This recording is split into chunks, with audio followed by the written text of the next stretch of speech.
enamorar a Rizé Cacao, no, hombre, de Nazario Rizé. Vamos a ver para los tiguerazos que les gustan enamorarse de esas mujeres viejas y feas, nada más para que le den la visa. Aquí está el ejemplo. Mangáis su visa, una décima de pie forzado, para que usted sepa cómo es que se hace. Hoy todo dominicano pretende viajar deprisa y se muere de la risa si alguien le mete la mano, de llevarlo al consulado con seguridad precisa, que el tigre no improvisa, quiere ir acompañado porque busca acelerado con alguien mangar su visa. Usted ve esos morenazos comiéndose esa viejita, con la piel toda arrugadita, y en plena playa y solazo, no importa el tiempo ni el plazo, es lo que quiere divisa, y eso le garantiza con la vieja brisa de paso, porque busca el tiguerazo con alguien mangar su visa.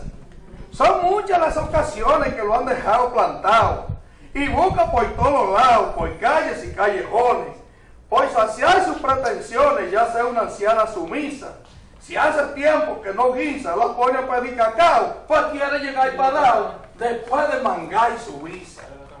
Ya esto se ha vuelto una moda, si hay diferencia de años, pero no resulta extraño si en día se hay una boda. Tampoco a nadie incomoda, no importa que lo hagan triza. Aunque si hay una pesquisa y le dé para allá a todas, porque hay tipo lo que aboga, con alguien mangar su visa. Antes de finalizar esta dominicanada, que van de gracia cargada, no lo podemos negar. Sin mucho teorizar, más con palabras precisas, marcan líneas fronterizas de países extranjeros, porque quiere el caballero con alguien mangar su visa. Muchos hacen un machete y al abordar el avión, si le detecta la acción, le dañan el majarete.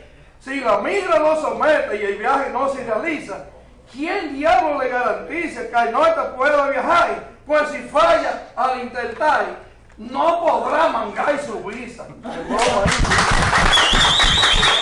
gracias.